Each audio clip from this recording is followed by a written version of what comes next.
Sainte Sainte, c'est quoi? Pourquoi la Sainte dans la vie d'un chrétien? Où et comment y participer? Enfin, à quoi s'attendre après avoir participé à la table du Seigneur?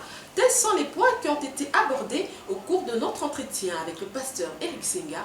Nous l'avons rencontré pour vous. Interview.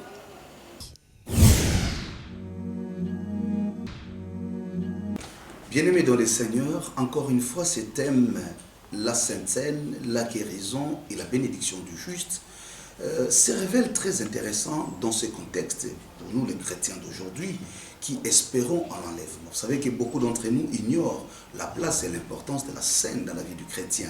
D'ailleurs, le Seigneur qui l'institue à partir des évangiles et relayé par l'apôtre Paul dans les épîtres insiste sur la place de la Sainte Seine. En deux mots, nous devons savoir que la Sainte Seine est d'abord une expression publique de notre confession de foi.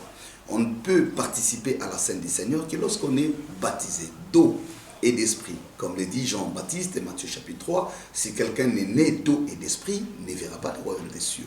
Et donc cette nouvelle naissance passe justement par la repentance, ou métanoïa du grec. Métanoïa veut dire changement d'état. C'est lui qui accepte le Seigneur comme Seigneur, Jésus comme Seigneur et Sauveur, accepte également de changer la vision de sa vie, les perspectives de sa vie, et c'est alors qu'il arrive à ce qu'on appelle la repentance, qui passe par trois moments: la prise de conscience, la rénonciation et la décision de ne plus revenir à l'ancienne vie. C'est alors qu'on est invité à la table du Seigneur.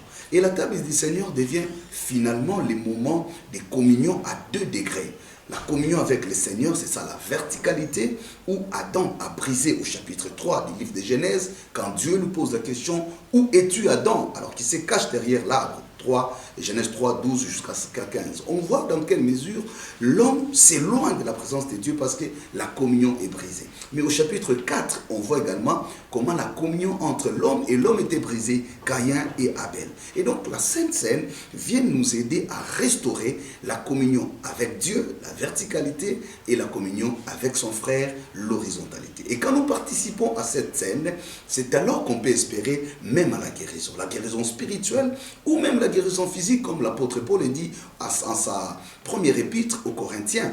Et même quand vous lisez Philippiens chapitre 2, le verset 6, jusqu'au suivant, il montre à quel niveau le nom du Seigneur, qui est souverainement élevé, nous donne la victoire. Et quand on est chrétien, on participe à la Sainte Seine, et l'apôtre insiste en Corinthiens 11 qu'on peut même arriver à la guérison physique de nos maladies.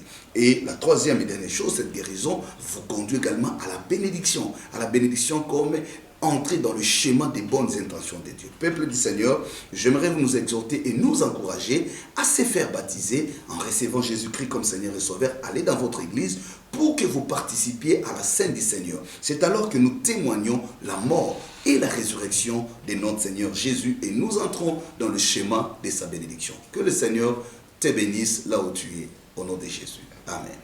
Chers frères et sœurs, amis fidèles à ce programme, le Seigneur t'appelle à participer à sa table, mais avant tout, le changement. Tu dois changer ta vie, le recevoir comme ton Seigneur et ton Sauveur personnel, et je te rassure qu'il y a de bénéfices qui en découlent. Que la paix de Dieu soit chez vous. À très bientôt.